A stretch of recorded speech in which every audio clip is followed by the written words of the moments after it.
मौन। मौन, मौन, मौन, मौन। तो चलिए आज बात करते हैं झारखंड के हजारीबाग में हुई एक ऐसी बैंक डकैती की जिसने सबको हैरान कर दिया। दिन दहाड़े बैंक ऑफ महाराष्ट्र की एक ब्रांच को निशाना बनाया गया। अब देखिए, इस पूरी वारदात में जो सबसे चौंकाने वाली बात है ना, वो है इसकी रफ्तार। मतलब सब कुछ इतनी तेजी से हुआ कि किसी को संभलने का मौका ही नहीं मिला। तो चलिए जरा इसकी टाइमलाइन पर एक नजर डालते हैं।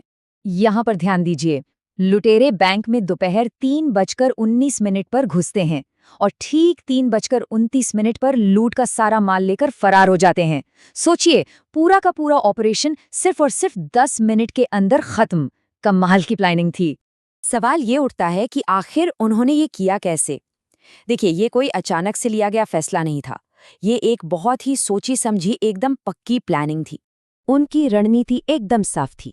पहले 2 लोग ग्राहक बनकर अंदर गए, ऐसा दिखाया जैसे उन्हें कोई खाता खुलवाना हो, और जैसे ही मौका मिला उनके 2 और साथी हथियार लेकर अंदर घुस आए।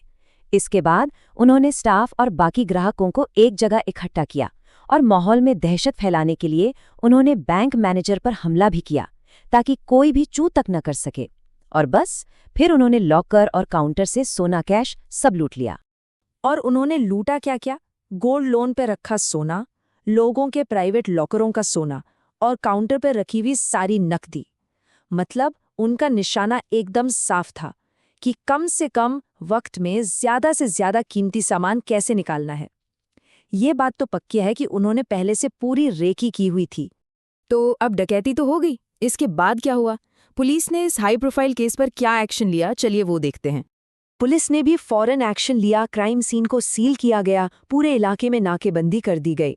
बैंक के अंदर के सीसीटीवी फुटेज को खंगाला जा रहा है और वहां मौजूद हर चश्मदीद से पूछताछ की जा रही है। पुलिस का भी यही मानना है कि ये किसी संगठित गिरोहों का काम है जिसने पहले से ही बैंक की पूरी जानकारी निकाल रखी थी।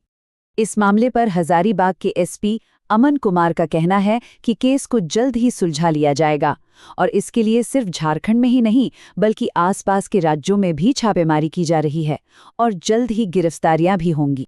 लेकिन इन सब के बीच एक बड़ा सवाल अब भी खड़ा है। क्या इतना ऑर्गेनाइज्ड और इतना तेज तर्रार गिरोह कानून की पकड़ में आ पाएगा या फिर वो कोई और वारदात को अंजाम देने से पहले ही गायब हो जाएगा?